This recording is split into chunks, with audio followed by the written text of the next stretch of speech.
Me, 38-year-old female, and my husband, 33-year-old male, have been together for nearly 8 years. We had our first child last July. Our daughter is 1 year and 5 months old. Ever since she was born, I have felt like I was a single mom.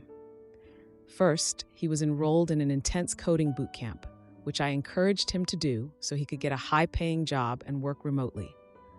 During the boot camp, my parents came to stay with us to help with the baby and to free him to study. Also, during the boot camp, he was using Adderall to stay focused, and more than once, he was pulling all-nighters. When our daughter was about 5 months old, my maternity leave ended and I wasn't ready to get back to work. He suggested I stay home with our baby, saying we had enough money saved up to live comfortably for 5 years. So I quit my job, but he started resenting me for not paying rent and for asking him for help with the baby when my parents were not around. Around that time, he also bought a bus and started renovating it, following his dream to turn it into an RV. It was during his deferrals, so he had a few weeks off from the boot camp. Around the time he graduated, he got the keys for the restaurant we own. It was closed for an earthquake retrofit. He decided to continue renovating the restaurant with the hope it would be more profitable, rather than start applying for tech jobs. The renovation took 4 months, during which I was abroad staying with my family with our daughter for 6 weeks.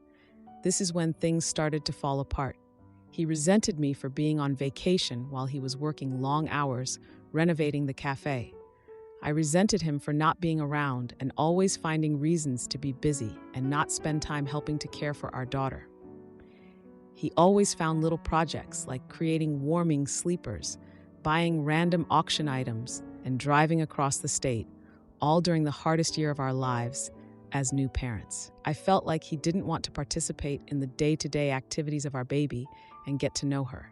I resented him for never giving her a bath, barely changing any diapers, reading her a story maybe twice in her life, and never taking her to the park. It made me so sad that he didn't want to spend time with us and be a family. From his perspective, someone needs to pay the bills. He was paying the rent and most of our bills, and the financial pressure was building up. We had a tough year. We were fighting so much. Resentment was building up. We didn't meet each other's expectations. Sigh. Talks about divorce started to emerge, but I wasn't going to give up on our marriage, our family. I knew that having a baby can be rough on the marriage, but I also knew things would get better. When our daughter was 13 months old, we decided to start daycare, and I was going to get back to work. Meanwhile, the cafe was done being renovated, and we finally opened on October 1st this year. I was considering being the manager so my husband could start applying for tech jobs, but I got cold feet and decided it wasn't for me. I also didn't want to work long hours as a new mom. I started applying for jobs within my skill set and thought if I didn't find anything, I'd work at the cafe. He was already upset that I changed my mind and that I was home all day while he was opening the cafe, but I knew he loved that place and he loved being there. Things were getting worse and worse between us. I'm alone with the baby. She was going to daycare part-time. He came back so late every night at midnight or later after closing the cafe at 5 p.m., pulling all-nighters at least once a week. I suspect he's still using some sort of uppers. I was complaining he's never around, and he begged me for help, but I didn't know how to help him. I was taking care of our baby all alone, and all the household chores too. Eventually, he moved to the guest bedroom and asked for a divorce, but I insisted on keeping our family together and starting therapy. He agreed, and we started therapy. I started coming to the cafe to help out since I wasn't successful in landing a job. I would bring our daughter there so he could spend time with her. A week after that, I walked in on him and one of the employees having intimacy in the basement with our daughter in my arms. I was shocked and eventually decided to take a flight to stay with my parents to process everything, and of course, I took our daughter with me. I haven't decided if I'm moving here and divorcing him or coming back and trying to repair our marriage. I'm really confused. He's blaming me for taking his daughter away from him. He says he wants to have a relationship with his daughter, and he wasn't able to because he was working all the time, and I never brought her to the cafe. He's blaming me for holding our daughter hostage and is saying that I will never come back and he will never see his daughter again. Meanwhile, he's still having intimacy relations with that employee in the basement of the cafe. Am I the idiot if I decide to live here with my daughter across the world from her dad, and he will only see his daughter twice a year on visits? Edit. I got permission from him to go visit my family for a month. I didn't just go. He even offered to pay for my plane ticket, but then he realized it would make me feel like he wanted us to go, so he didn't pay for it. Anyways, there's no parental kidnapping in this case. He agreed I go for 1 month. Now, for a few comments before the update. Comment 1. You stated he was not an involved parent before, but he had time to have intimacy with an employee. He is just using the idea of your daughter to make you feel guilty. Would he be more involved if you went back? Would he be faithful? Would you ever trust him? Would you be happy there? This is your choice. I do believe both parents should be involved with the kids. With that, if he was not before, then it does not matter. Could he change? Yes. But at what price? I would never stay with a cheater. I would also be where I had a support system. Comment 2. Y'all are not going to like hearing this, but he asked you for a divorce and moved into the guest room. Then you said no. Then he had intimacy with another woman. Is he really a cheater? His intentions were pretty clear through his actions and words. He wanted out of the marriage.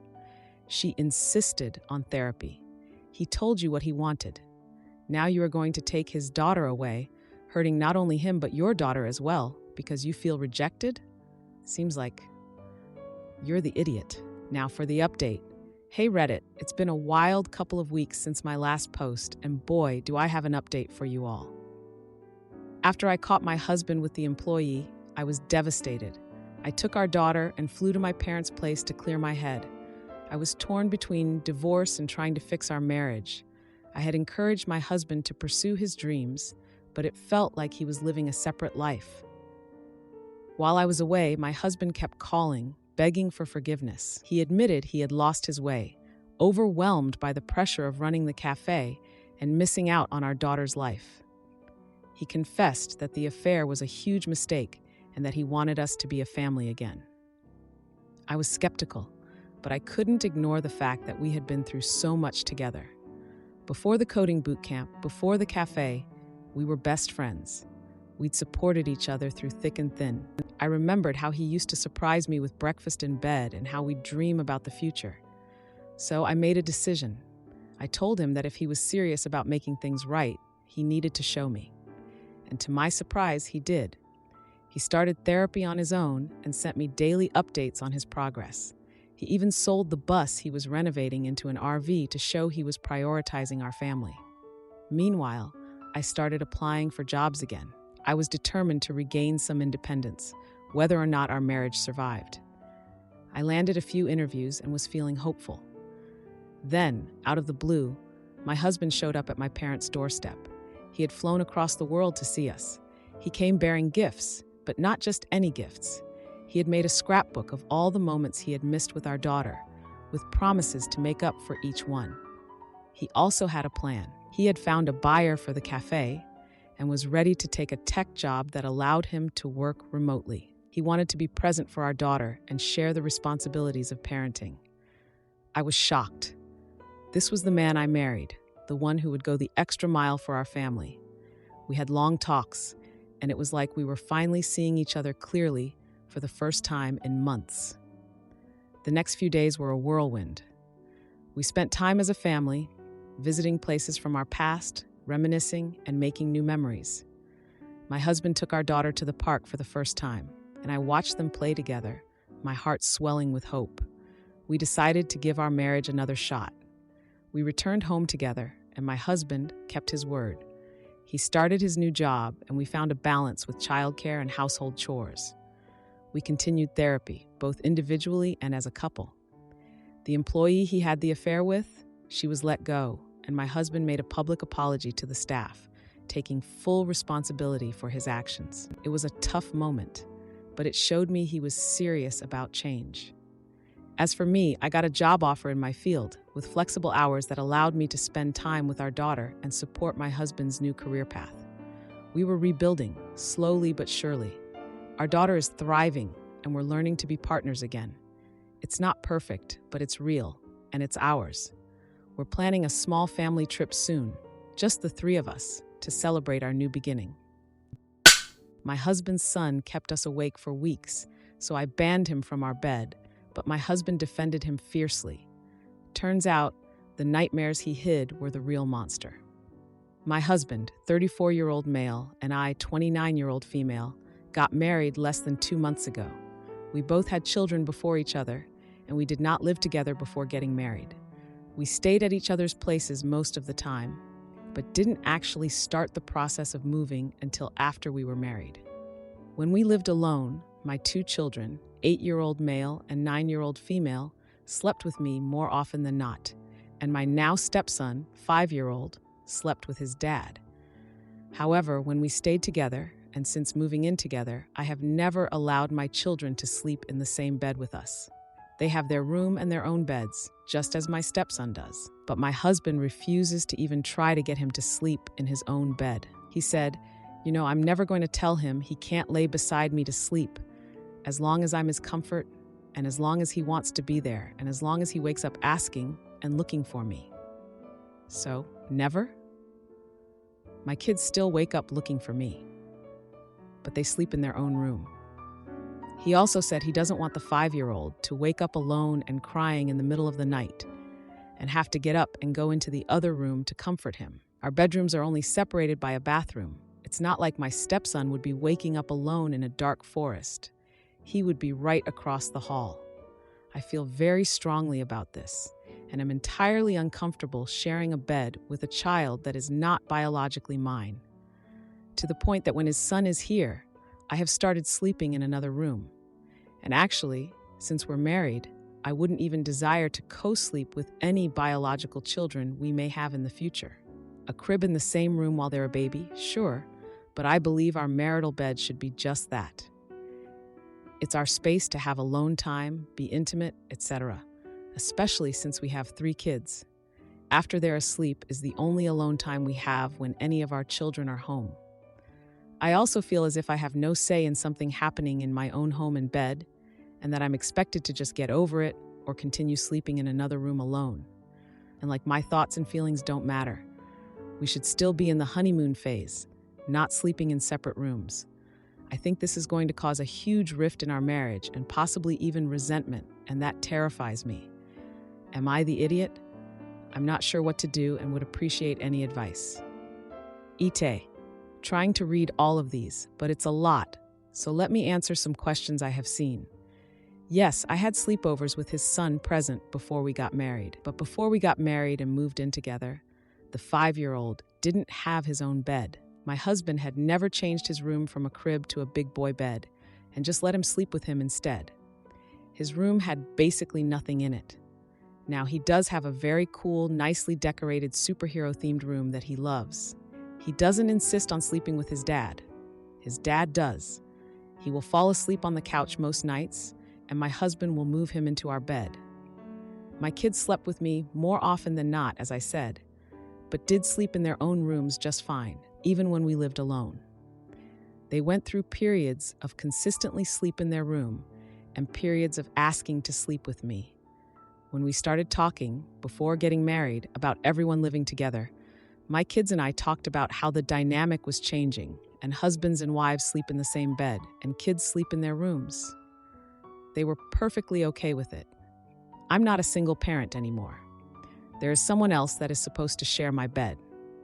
That's how I feel, but apparently not my husband. My children didn't co-sleep when their father and I were together either. It was briefly talked about before marriage. We talked about setting up their rooms and how we needed to buy a big boy bed for the 5-year-old.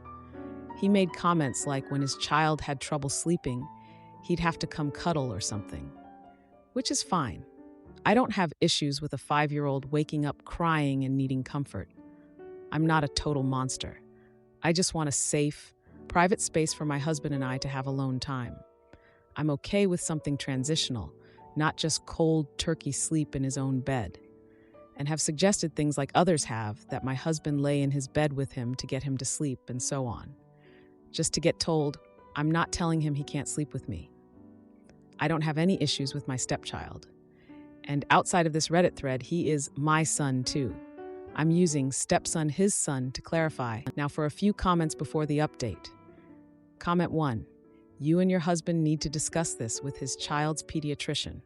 I'm quite sure the pediatrician will recommend he slowly encourage his son to sleep in his own bed. The pediatrician can provide ideas on how to go about it. I also recommend marriage counseling. What I don't recommend is continuing in a relationship with a man who chooses to sleep with his son over his wife. Hopefully, he'll listen to a pediatrician and therapist, since he refuses to listen to you at all. Another issue to discuss with the therapist. Comment 2. Not the idiot. There's a difference between your husband asking for a transitional period and basically just saying that the kid calls the shots when it comes to where he will sleep. This will seriously affect your marriage. I agree with seeing a pediatrician and a marriage counselor about this. You both should come up with some realistic deadlines of when he will sleep in his own room. Let him decorate the room. Make it exciting for him somehow, but he does need to start sleeping in his own room sooner rather than later. Now for the update. Hey Reddit, it's been 3 days since my last post, and boy, do I have an update for you. I never expected things to escalate the way they did, but here we are. After I posted last time, my husband and I had another talk. I thought it would be the same old story, but I was wrong. He finally opened up about why he's been so insistent on letting his son sleep with us. Turns out, before we got married, he had a really tough time when his ex left. His son was the only comfort he had, and they've been inseparable at night ever since. I knew they were close, but I didn't realize the depth of it until now. But that's not even the jaw-dropping part. The next night, my husband tried to get our stepson to sleep in his own bed. It was a disaster. He cried, he screamed, and my husband caved within minutes. I was frustrated, to say the least. I felt like we were back at square one. The following day, my husband surprised me. He had set up a little camp out in our stepson's room, complete with a tent and sleeping bags. He said he'd spend the night there with him to make it fun. I was skeptical, but hopeful. That night, as I tucked my own kids into bed, I heard laughter coming from the superhero-themed room across the hall. My husband and our stepson were having a blast. It was a heartwarming sight, and for the first time, I felt like we might actually make progress. But then, in the middle of the night, I woke up to an empty bed. I found my husband back in our room, with our stepson curled up beside him. I was ready to lose it, but my husband looked at me with such sadness in his eyes that I just couldn't. He whispered an apology and said he just couldn't do it. He was afraid of losing that connection with his son. The next day, I did something I never thought I'd do. I reached out to my husband's ex. We'd never really talked before, but I needed to understand more about their past. She told me about the nights after she left when their son would wake up screaming for her and how my husband would hold him all night to calm him down. It was a side of their story I hadn't known, and it made me see things differently. That night, I made a decision. I joined the campout. My stepson was surprised, but thrilled. We all slept in the tent, and for the first time since we got married, I felt like we were a real family. My husband was so grateful. He couldn't stop thanking me. And now, for the big surprise. Tonight, our stepson asked if he could try sleeping in his bed alone. Just like that. My husband looked at me, shocked and proud.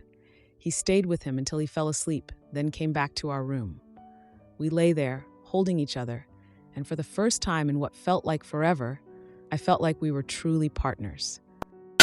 My sister denied stealing from our dad, so I went nuclear and exposed her toxic lies.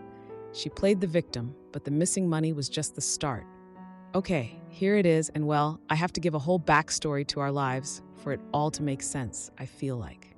When I was growing up alongside my sister, our biological mom, it was hell. Biological mom would cook dinner and would not let me eat.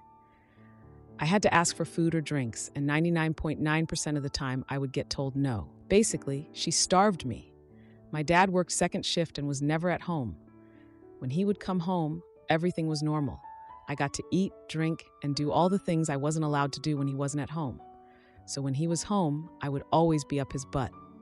Biological mom would always tell sister, look, he loves her more because he has her out there with him, working on his truck, cutting wood, yard work, just whatever. Biological mom did this so sister would be jealous. Remember this part, biological mom also put money on my sister's account at school, but never did the same for me to further control the situation. One day, I finally called my dad at work and begged him for food. He called biological mom, a fight ensued, and I got home and got a beating from hell from biological mom. I grew up thinking lying was okay. Biological mom would lie to dad about paying bills. Biological mom would take money and go to bars where she would bring men back home. She was a piece of work. But growing up, I always felt something was wrong with me because biological mom loved my sister and never me. So growing up, I would lie to people because I didn't want them to know something was wrong with me. 25 years ago, I cut her completely out of my life. Still tried to have a relationship with my sister because, hey, it wasn't her fault until. We are now adults with our own families, living our lives, and have had our ups and downs over the years. I have tried to work on our relationship and make it better. She would always tell me, I wished I would have said something or done something to make your life better. Our dad has always been a part of our lives, and I have told him everything that has happened, but it is much later in life and they divorced decades ago. He did remarry, and she is the one I call mom. She has been there for me through thick and thin for 30 plus years. She was the mother I always wanted. I did get married, and we divorced after 2 years because he would catch me in lies. But remember, I thought something was wrong with me, and I couldn't have him finding out that I was unlovable. We went our separate ways for a little over a year. Then I called him because at that point I had been going to a therapist, and she told me I need to talk to those that I had unresolved issues with. So I called him, and we met, and I told him everything. This man looks at me and says, what was wrong with her? I sat in denial trying to explain it was me. Eventually something clicked and it hit. It was her and it was never me. We did get back together and have been happily married for 28 years. He has helped along with the therapist, and I've sworn to always be a better mother to my kids. And today, I can honestly say we have a great relationship with each one of them. Even though they are on their own, they still come to mom and dad's house every day to see us or eat with us or do their grocery shopping. But recently, my niece, 28, has been coming over and talking to us more and more. She finally told us all the things, basically what my biological mom did to me, my sister did to my niece. And I mean all of it. My sister and I have never really talked about our past in front of our kids or anything like that. Now that my kids are older, I have told them and such, but never did with my niece. So my niece has started to have more of a relationship with us, my husband, mom and dad, and even with my kids. Sister has gone as far as telling lies about my husband and me and my mom and dad to my niece to hinder that relationship. Over the months that my niece has been coming around, my sister went into the hospital, her husband by her side, so we didn't feel we needed to go up there as he was texting us with updates. During that stay, sister had her phone texting me and my niece, but she acted like it was her husband texting my niece. She was talking about herself in first person to me, and to her own daughter was talking in third person. Niece confronted her, and she stuck with that lie. At that point, my niece decided not to speak to her until she could get her crap straight. So, after sister gets out of the hospital, our dad calls to check on her, and she is upset that he, who drives a truck OTR, didn't just stop the truck and come right to the hospital to check on her, even though he did call every day she was there. Once she was out of the hospital, my dad did call to see how she was, and while on said phone call, she starts cussing him, telling him he has more than one daughter and more than 4 grandkids, my kids, and he asks her, where is this jealousy coming from? She then starts cussing him and saying all kinds of crap to him. So after I was told about that phone call and the things my niece has told me, I called her and told her how pissed off I was at the phone call. But how could she sit and tell me that she wishes she would have done something to stop our biological mom, all the while she was doing the same thing to her own daughter? I told her to not call me, text, or anything that I was done with her. Now she is telling all sorts of stories to other family members and friends, which I don't care about at all because she is trying to cover her butt. So am I the idiot? Now for a few comments before the update. Comment 1. Not the idiot. However, it is not right to tell loads of lies and fabricate stories to control the situation. It is also wise not to allow someone to tell lies about you. People will frequently believe either the first thing they hear or, for that matter, they'll believe a story that goes uncontested, especially when the other party is being closed-mouthed about it. You may need to tell people your side. Comment 2. How old is your niece? If she's an adult, then your decision sounds perfect. If she's a child, then your sister will likely force a cut in contact with you because of this, which is not helpful to your niece. You still aren't a jerk, but you are making the problem bigger, not smaller. Now for the update. Hey everyone, it's been a month since my last post, and boy, do I have an update for you. Remember how I mentioned my niece had been opening up to us about the way my sister treated her? Well, it turns out there's more to the story. My niece, who's been like a daughter to me lately, dropped a bombshell. She found an old diary of my sister's, and guess what? It was filled with confessions and plans detailing how she intended to manipulate everyone around her, including her own daughter. It was chilling to read her words, echoing the same manipulative tactics our biological mom used. My sister had written about creating a rift between me and my niece to keep her under control. She even bragged about how she convinced my niece that I was the one with issues, not her. It was a twisted game of deception, and my niece was the pawn. My husband and I were floored. We had no idea the extent of my sister's deceit. It was like reliving the past, but this time it was my niece suffering. We've been supporting her through this revelation, and it's brought us even closer. But that's not all. My dad, who's always been a rock in our lives, had his own confrontation with my sister. After that nasty phone call where she accused him of favoritism, he decided to dig deeper into her accusations. He found out that she had been siphoning money from their joint accounts for years, money that was supposed to be for family emergencies. When he confronted her, she denied everything, but the evidence was clear. My dad was heartbroken. He had tried to maintain a relationship with both of us, despite the divorce from our biological mom, but this betrayal cut deep. And as for my sister's husband, who had been texting updates from the hospital, he came clean to us. He admitted that he had been aware of some of her actions, but was too afraid to confront her. He was living in a house of lies, just like we all had been. The confrontation between my sister and me was inevitable. I called her, armed with the truth and the diary entries. She tried to deny everything, but I wasn't having it. I told her I knew about the manipulation, the lies, and the money. I was done playing her games. She tried to turn it around on me, saying I was the one tearing the family apart. But I stood my ground. I told her that she was the one who had been following in our biological mom's footsteps, not me. I was breaking the cycle, not perpetuating it. Now, my sister has been trying to do damage control, spreading rumors and lies to anyone who will listen. But it's different this time. We have the truth on our side and a family that's stronger because of it. My husband and I, along with my dad and stepmom, have been a united front. We're focusing on healing and supporting my niece through this mess. It's been tough, but we're getting through it together. If you like this video, you'll probably like these too. Also, while you're here, please consider subscribing. It's your support that keeps this channel alive and allows me to make better and longer videos. Have a great day.